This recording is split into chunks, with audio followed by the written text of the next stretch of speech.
Let's fucking go. Le thème du jour, l'avenir de l'influence. Et non, ce n'est pas un sujet de bac blanc. On va essayer de réfléchir un peu à quoi pourrait ressembler. Peut-être je l'aurai celui-là. Peut-être que celui-ci, tu pourrais l'avoir. Essayer de réfléchir un peu de quoi l'avenir pourrait être fait avec, comme point de départ de notre conversation, deux tendances que je trouve intéressantes. La première, c'est celle de ce que les Américains appellent les creator-led businesses. Donc, l'idée étant de se dire, on prend un créateur de contenu, on regarde un peu ce pourquoi il est connu et comment on va monter un business autour de ce créateur de contenu-là. Un mec qui l'a beaucoup fait et qui a très bien fonctionné, c'est un gars qui montait des agences productisées autour de créateurs de contenu sur des sujets pour lesquels ils se sont fait connaître. Je prends un exemple très concret. Ali Abdaal, un youtubeur dont je vous ai beaucoup parlé, qui crée des contenus sur la productivité, etc. Mais qui a aussi, lui, à côté de ça, un produit qui est une formation sur comment devenir youtubeur et vivre de sa passion sur YouTube. Et qui s'est associé à un autre mec qui était spécialiste dans le fait de monter des agences pour monter une agence de création de contenu sur YouTube. Donc ça, typiquement, Ali Abdaal, c'est juste le visage de l'entreprise. Il fait la promo de cette agence-là, mais sur le plan opérationnel, zéro. Il n'est pas dedans, il s'en occupe pas. Et en gros, il y a toute une infrastructure qui s'est montée autour de lui, mais lui, en gros, ne fait que la promotion de ce truc-là. Donc tu l'incentives beaucoup plus en l'associant au projet que juste Exactement. à dire on lance cette agence et est-ce que tu peux m'en faire la promotion genre comme Square, dans un Reels une fois, Squarespace ou un truc comme ça. Et donc par extension, ça vient interroger. Là, le point de départ est un peu différent, qui est on a un créateur de contenu qui s'est fait connaître sur un truc et comment on fait pour monter un business autour de lui, versus des créateurs de contenu qui ont aussi de plus en plus, pour un certain nombre d'entre eux, qui sont peut-être un peu plus éduqués sur la partie business, qui shift et qui passent un peu de je vais prendre un billet pour faire une collab à en vrai, je sais que si je fais la promo de votre produit, ça va vraiment changer les choses pour vous. J'aimerais pouvoir avoir des parts de la boîte, quoi. Qui est quelque chose qu'on voit. J'ai pas trop de case en France, mais je sais. Quelques pistes potentiellement. Sur de l'eau. Narcdo en France. Du coup, en fait, deux trucs que je vois un peu liés potentiellement, c'est les maisons d'édition. Les créateurs sur les bouquins. Vrai. Et le truc, c'est les dark kitchen avec les créateurs, où je trouve que c'est aussi intéressant potentiellement. Même la restauration en règle générale. Je trouve que Ibra ou tu vois des mecs comme ça. Ibra, il a créé du coup en direct. Donc lui, c'est lui. Pardon. Il a créé son. Je m'excuse au micro. Ça peut être ça peut être aussi l'avenir des créateurs de créer leur business en propre, ce qui est un peu différent aussi, mais qui peut être une piste, quoi. Un Fast Good Cuisine qui a créé du coup Pepe Chicken, où derrière c'est un système de dark kitchen, donc il a co-créé, donc il a mis de l'affect dedans. Moi, ce que j'aime bien dans cette notion-là, c'est que le créateur met de l'affect, donc ça devient son projet. Il est associé du coup pas juste à promouvoir, mais du coup c'est ses idées aussi qui sont. Donc en fait, quand la communauté réagit ou quand il va pas compter ses stories, il va pas compter du coup le temps qu'il passe dessus, donc forcément c'est un impact très fort. Et en plus de ça, du coup, moi, ce que je trouve intéressant, c'est que c'est une notion que le mec a rien à gérer, et pour autant il en a tous les bénéfices. Il aurait jamais monté, quand on voit par exemple un Ibra TV, le temps que ça a pris à créer l'énergie qu'il fallait faire, parce que du coup il a un de ses potes qui est associé, ou tu vois un Fast Food Cuisine, il a pu continuer à créer du contenu, c'était sa passion première, il n'était pas là pour créer une boîte ou une entreprise, avoir des salariés, etc.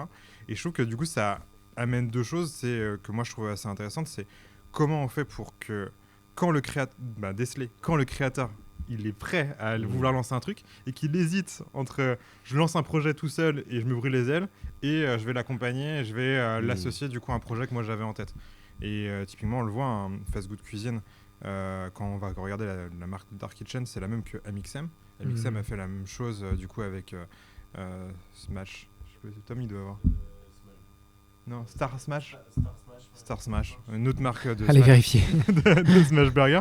Mais en fait, du coup, je trouve que là, pour le coup, le système de Dark Kitchen et de restauration, je pense qu'ils ont compris un truc en France, et je pense aux États-Unis aussi, mais qui marche trop bien, tu vois, et les créateurs. Et là, maintenant, quand on voit des stories, les gens, ils taguent du coup Pepe Chicken, mais aussi Fast Good Cuisine à chaque fois quand ils font une story et tout.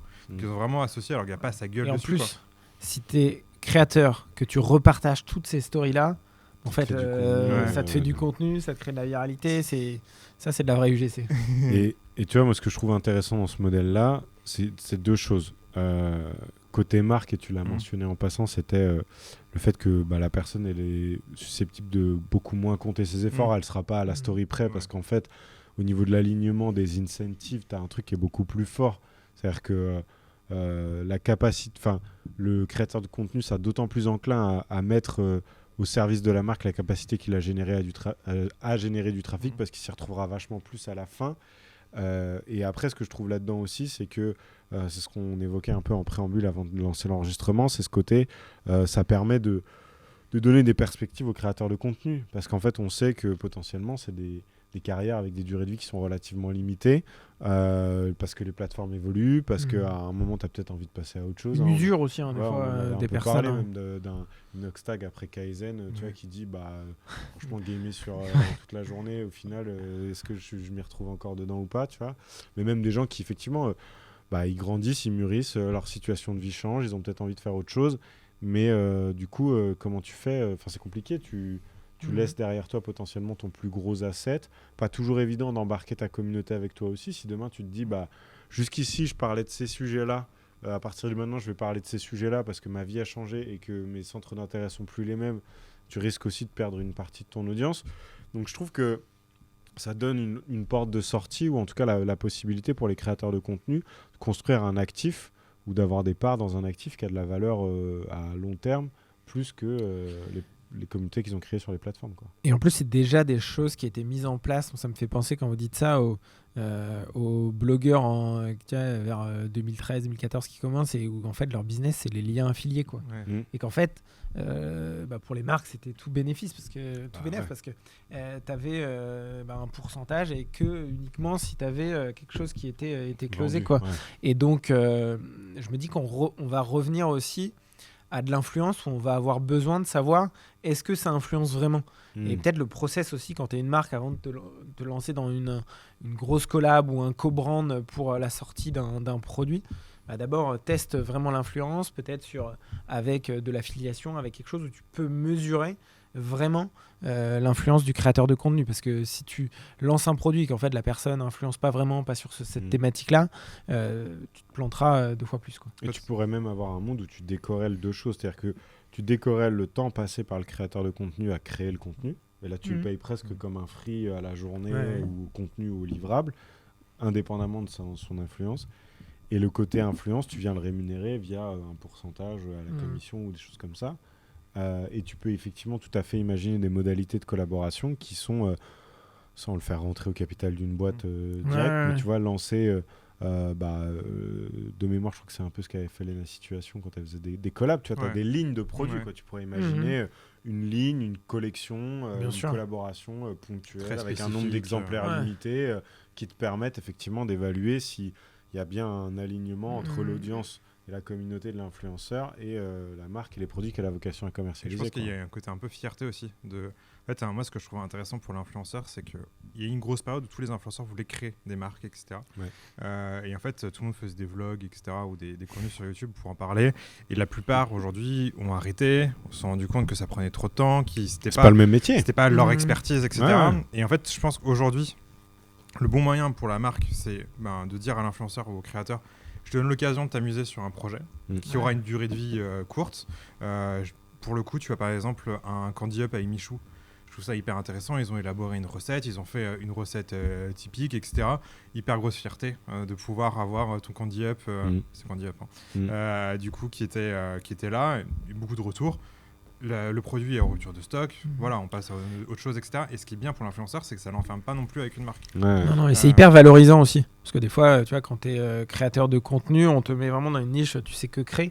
Et quand tu vois, t'es là en train d'élaborer un produit, des choses comme ça, pour les marques, il faut aussi le voir comme ça, c'est-à-dire vous donner une opportunité à un créateur de contenu, et des fois, ça te permet aussi de négocier un peu plus facilement, parce que tu apportes aussi quelque chose au-delà juste de la collab ponctuelle, où il faut pas se mentir, aujourd'hui la plupart des créateurs de contenu, ils prennent leur billet et ils se cassent, quoi. Et donc parce que ils passent sur la collab suivante un peu. Exactement. C'est leur modèle. Et donc si tu changes aussi un peu de modèle, tu crées aussi une relation un peu plus forte et un peu plus vraie, donc plus de levier en termes de business. Et donc je pense que c'est bénéfique aussi de penser comme ça, quoi. Moi je pense que pour que ça marche, par contre, faut pas que ce soit vide de sens. C'est-à-dire que, à mon avis, pour que ça fonctionne, il faut pas que ce soit juste il vient pas juste mettre un vernis, tu vois. Il vient pas juste mettre une signature. C'est comme une bonne association, quoi. Ouais, faut qu'il soit impliqué dans la conception du truc.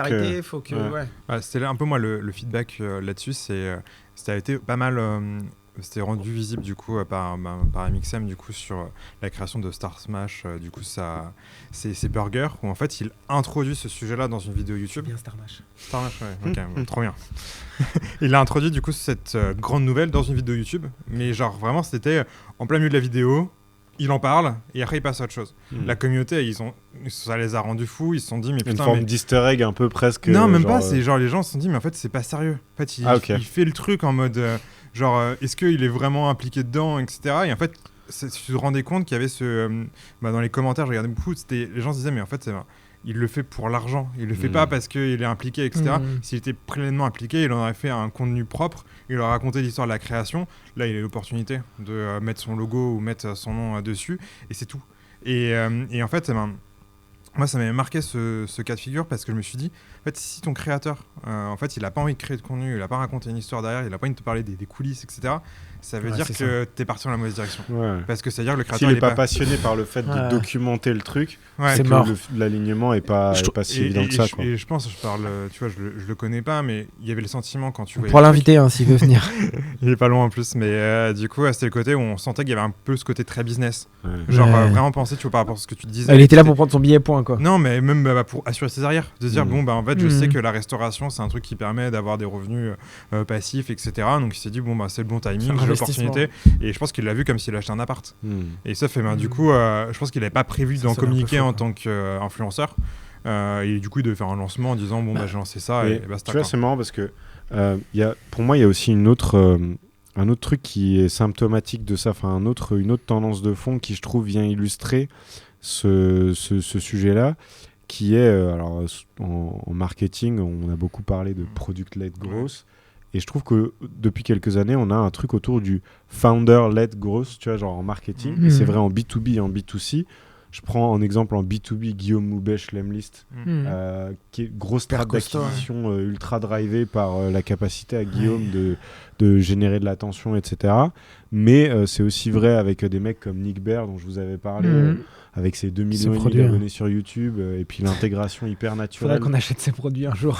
L'intégration hyper naturelle de ses produits dans tous les contenus très storytellés qu'il peut raconter. Mais c'est aussi vrai, on en parlait avec Tom il y a pas longtemps, de Marcus Million. C'est avec toi que je parlais de Marcus Million. C'est qui qui a lancé une marque de produits de running. Okay. Et c'est pareil, c'est la marque. Ça aussi. La marque est relativement peu suivie. Lui est très très suivi. Il documente toute la conception des nouvelles collections, des nouveaux produits, etc.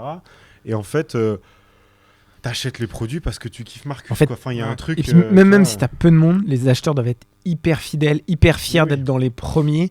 Et il y a un élément qui me marque là-dessus pour faire le tri entre les bons et les mauvais. C'est est-ce qu'ils veulent documenter tout ce qu'ils vivent au travers de ça et ça les passionne et ils sont contents de le partager, ou est-ce qu'ils veulent juste publier l'annonce et donc ce qu'ils veulent c'est les vanity metrics du truc et la gloire, sauf que t'as pas la gloire sans le taf.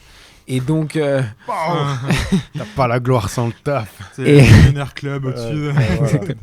Et mon Dieu, j'ai l'impression d'avoir Anthony Bourbon avec moi à la table. On passe l'image en noir et blanc et on le voit apparaître. Non mais et je trouve que en tout cas ça peut être un bon filtre pour réussir à filtrer les bons ou les mauvais. Parce qu'on parle beaucoup marque, influenceur, mais le conso, il est clairement pas dupe. Mais bien sûr, et de moins en moins. Aujourd'hui, tu vois. À part nos darons. Non, mais en fait, tu vois, c'est con, hein, mais en fait, aujourd'hui, quand je vois une collab d'un influenceur, je vais pas me dire, tiens, ce produit-là, je vais absolument l'acheter, pour le coup. Par contre, je vois un produit qui est glissé dans une vidéo d'un créateur, etc. Je me dis, tiens, ça m'intéresse et je vais aller creuser et je vais m'intéresser à tout ça. Et en fait, aujourd'hui, je pense.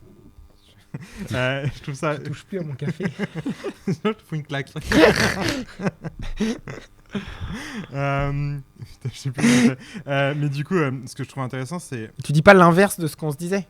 Non. En gros, quand le truc est intégré naturellement, et ça me donne envie de creuser presque. Ok. Est-ce qu'ils l'utilisent vraiment ou pas? En fait, aujourd'hui, je pense que les influenceurs font tellement de collabs, même des fois, ils se contredisent dans leur sujet. En fait, ils se retrouvent avec une marque, et après, ils vont tester une marque concurrente, etc. Et en fait, tu sais plus vraiment si la personne l'utilise vraiment En fait, tu sais pourquoi. C'est que c'est leur métier et ils ont besoin de bouffer. Et du coup, je les vois maintenant, l'influenceur, je le vois comme un panneau publicitaire. Et je me dis, j'ai envie de bosser avec un influenceur plus par rapport à sa compétence, sa maîtrise. Typiquement, là, on bosse sur des formats prank, etc. avec des créateurs. On a été sourcer les 5 meilleurs créateurs que moi je consommais beaucoup. Et en fait, l'idée, c'était de pouvoir échanger avec eux pour voir par rapport à un brief créatif, etc., de quelle manière en fait, on peut introduire la marque. Je leur ai pas dit je veux que la marque soit présente à tel endroit, etc. J'aurais plutôt dit, les gars, j'ai cette problématique-là, vous avec votre expertise et votre expérience avec les marques et tout, quel bon timing pour réussir à l'intégrer et pour que votre communauté ne soit pas dupe. J'étais assez honnête avec eux pour le coup. Et ça, je trouve ça intéressant, c'est que demain, potentiellement, une marque qui est intégrée avec un créateur, ça pourrait devenir, je fais des digressions en même temps, mais je prends un exemple de Alix Grousset avec Maison Colibri à l'époque, où en fait elle faisait des dégustations et en fait presque l'un allait avec l'autre, quoi.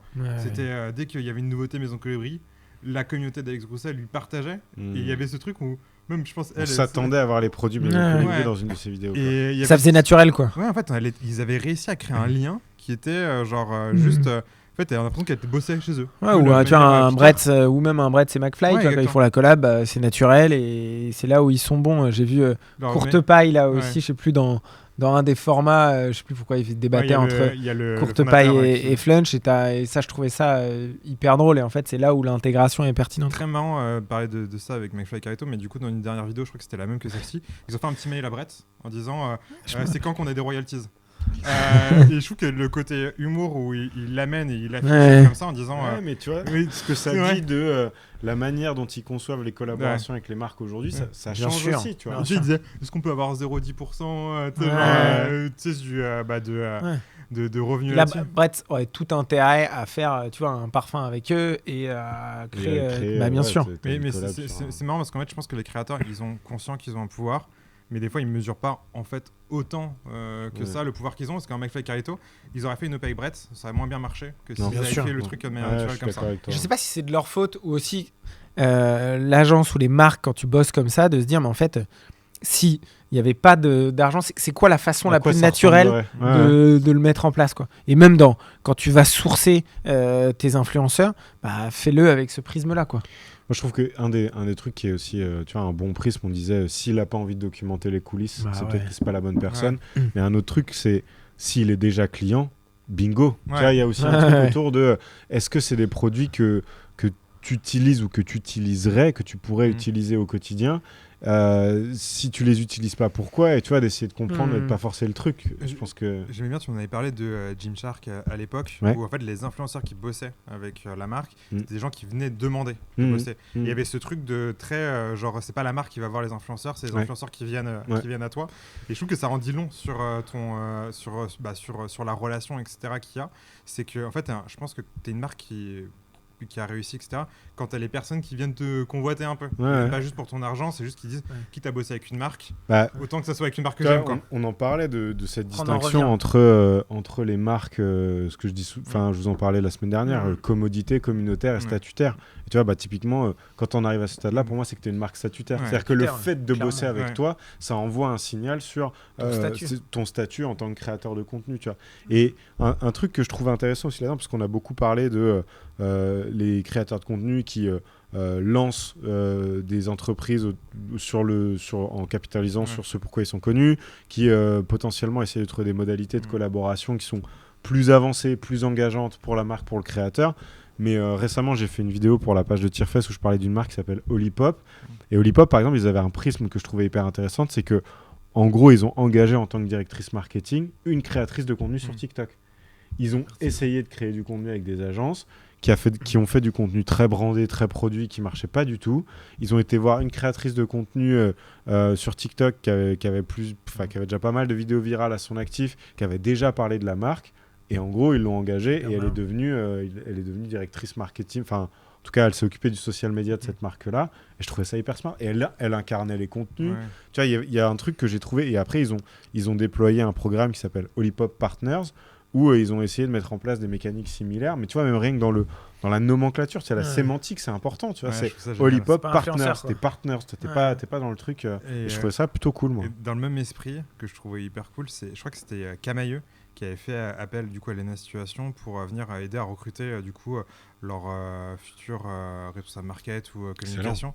Et en fait, je trouve que des fois, même c'est con, hein, mais de donner un rôle clé dans la structure, du coup même pour une petite période à un créateur, peut avoir un impact très fort parce que du coup, par exemple, c'est con, hein, mais je sais pas, McFly Carito et Brett, en fait, au-delà de créer une collaboration sur un produit, il disait pendant une semaine, c'est McFly Carito qui gère le compte Instagram par exemple, qui gère le truc, tu vois. Et en fait, du coup, tu donnes une place. Ils ont géré l'usine pendant le bordel. 24 heures. Mais en fait, dépôt de bilan. Je me dis, tu vois, demain, une marque qui a tout compris, c'est ça, c'est de te dire, en fait, genre, je sais pas, tu fous le créateur à un poste qui personne s'y attend. Et du coup, tout ce qu'il va faire, toutes les actions qu'il va faire qui sont liées à ce poste auront un impact très fort auprès de leur communauté. Tu donnes, je sais pas, la main, je sais pas, Leclerc Global donne la main pendant une semaine, Leclerc Pont l'Abbé sur son compte Insta. Je pense que derrière, il y a plein de gens qui vont venir, qui vont s'y intéresser, etc. Et en fait, je pense qu'aujourd'hui, peut-être demain, une marque qui a tout compris, quand tu vas bosser avec des agences, mais derrière, elle va réussir à créer tous les contenus qui seront produits pour communiquer sur du coup une collaboration, un truc. Laissez-le faire. Un créateur, peut-être demain, la pub au Del Paso avec Lena Situation, et ils auraient dû laisser Lena Situation gérer la pub et la créer, et peut-être potentiellement ça aurait été autre chose. Elle aurait été trop fière de dire j'ai créé. Et elle aurait pu documenter, tu vois. Elle aurait pu dire, vlogger tout le truc, j'ai fait ma première pub télé, tu vois. Elle aurait pu, et je pense que du coup, peut-être là-dedans, parce que dans les échanges qu'on peut se dire, c'est en fait, il faut donner du pouvoir à l'influenceur. Si tu lui donnes pas de pouvoir, derrière, tu n'auras rien qui va ressortir. Parce que pouvoir et enjeu. Je sais que j'en parle beaucoup, mais je trouve que je me rends compte que plus ça avance, plus j'étudie tous ces sujets-là, plus je me rends compte que cette notion d'enjeu, c'est un peu le ciment qui lie le truc. Tu vois, c'est de se dire, non seulement si tu arrives à rendre la collaboration naturelle et évidente, c'est top, mais si tu veux que les gens se sentent concernés et qu'ils s'intéressent au truc et qu'ils essayent de comprendre pourquoi la collab entre la marque et l'influenceur, etc., comment tu fais pour faire monter un peu les enjeux, quoi, pour qu'à un moment il se passe un truc qui justifie que les gens aillent passer qui s'investissent du temps pour regarder ce qui se joue entre le créateur et la marque, tu vois. Et comprendre ce qui alimente le créateur de contenu. C'est presque comme un collaborateur, qu'est-ce qu'il alimente pour faire cette collaboration, ce travail-là. Mais en tout cas, rien que dans tous les échanges qu'on a, je me dis même pour des marques agroalimentaires qui sont un peu moins habituées à faire ce genre de co-brand, souvent c'est dans la SAP ou dans d'autres domaines où on le voit beaucoup, je me dis qu'il y a énormément de choses à faire sur des commandes pour mettre vraiment en lumière des fois une innovation produit, un élément, mais vraiment dès la conception, et c'est là où je pense que les marques doivent vraiment progresser, quoi. Et il y a un petit truc juste en complément, et une aparté peut-être qui amènera vers une autre conversation plus tard, mais c'est je regardais beaucoup en fait les marques de demain et les marques américaines, ils font un truc qui sont très forts, c'est qu'ils créent des formats qui sont propriétaires, donc ils créent du contenu pour eux, et en fait ils intègrent les créateurs dans ces formats-là. Ce qui fait qu'en fait, en gros, ils cherchent pas à demander à un créateur de créer pour ramener de l'audience sur un truc, ils vont dire viens dans ce format-là, aide-moi à faire que ce format-là devienne plus presque viral, comme Red Bull a été super bon là-dedans. Je pense à tout ce qu'ils faisaient autour de la musique. Tu vois, quand il y avait le fait qu'ils aient lancé des studios, qu'ils aient sorti des compiles, qu'ils aient organisé des concerts et tout. Et il y avait toute une série dans les studios Red Bull, un peu partout dans le monde, de masterclass avec des artistes que moi j'adore. Et en fait, c'est typiquement ce que tu dis. C'est, on a un format propriétaire, on a créé des conditions qui font qu'il y a un intérêt pour l'artiste ou le créateur à venir chez nous, parce que l'expérience est cool, parce que l'environnement est sympa, parce qu'on lui donne l'opportunité de parler de ce qu'il fait d'une façon un peu différente ou de vivre une expérience vraiment top. Et derrière, toi, tout ce que tu en retires, c'est il va faire la promotion de ce truc-là. Donc il y a un truc qui est win-win. Ouais, je suis d'accord avec toi là-dessus. Je pense qu'on pourrait, du coup, demain, avoir des créateurs qui, on les voit apparaître vraiment dans les contenus des marques et potentiellement peut-être créer un format pour une marque qui après sera utilisé par d'autres créateurs, par des collaborateurs, etc. Et peut-être juste attention là-dedans, parce qu'on voit beaucoup de formats créés pour une marque crée un format et le créateur vient dedans. C'est des formats un peu fake où on recrée une cuisine, on fait une recette à 4 mains avec un truc. Ça sous-performe.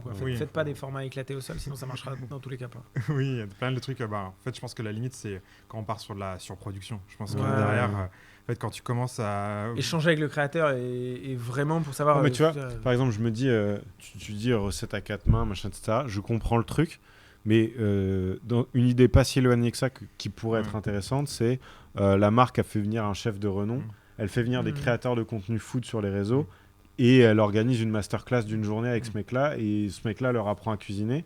Toi, t'es pas très loin en termes d'idées, mais sur un créateur de contenu food qui aime cuisiner et qui aime faire en tout cas, c'est sûr que tu pourrais les attirer. Qui pourrait avoir un truc genre, je suis trop content, je vais aller passer une journée avec tel chef dans tel endroit, ça va être une expérience de taré et je vais documenter tout le process. C'est Philips qui le fait pas mal, du coup, avec leur air fryer. En fait, souvent, là, c'était Cyril Lignac avec plusieurs créateurs où chacun devait réaliser une petite recette, etc. LPX, c'est Nolita là. Ouais, je l'ai vu aussi passer.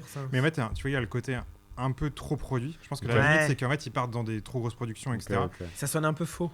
Ouais, et même en fait, ils prennent pas les codes de l'influenceur, etc. Par contre, demain, avoir quelque chose de où en fait, on va pas chercher l'influenceur pour ce qu'il est ou ce qu'il fait, mais plutôt, en fait, on l'intègre dans un format qui fonctionne déjà chez nous.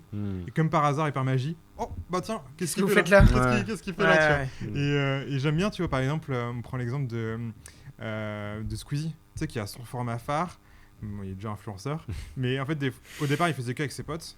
Et là, commence à avoir, du coup, on a Alain Chabat dans le dernier. Et du coup, tu te dis, putain, qu'est-ce qu'il fait là ? On pourrait penser que c'est un boomer alors qu'il est genre incroyable dans toute la vidéo. Un format qui performe et là c'est même plus des influenceurs, c'est des stars qui viennent et qui... Mais je pense que demain, tu vois, par exemple, c'est dire dans ta stratégie de contenu en influence, des fois, réussir à se dire de manière simple, comment tu les intègres dans ta ligne édito sans leur demander forcément de créer un truc à part parce que en fait, les gens vont pas retrouver, etc. Ça me faisait penser à une strat TikTok. Les personnes se reconnaîtront. Et où justement t'avais peut-être que dans les prochains épisodes on pourra en exactement parler. T'avais le format fort et justement des créateurs de contenu où il y avait des actions pour en fait booster ce format fort, quoi. Donc voilà. Mais c'est pas juste du one shot, quoi. Je trouve que l'influence a vraiment un bel avenir. Plein de choses à faire devant soi. Il y a des trucs cool à faire. Et je pense notamment pour les marques. Et je pense que c'est les marques qui vont avoir un vrai rôle. Et elles peuvent jouer un rôle beaucoup plus actif qu'elles ne l'ont fait historiquement. Puis arrêter d'être classique, quoi, de juste faire les trucs pour faire les trucs, dire j'ai fait de l'influence et c'est coché, quoi. Ouais. Aller chercher des vanity métriques pour faire plaisir, quoi. Oui. Exactement. On ne fera pas ça ici. C'est tout pour nous. C'est tout pour nous. Bonne journée. Ciao. Ciao. Ciao.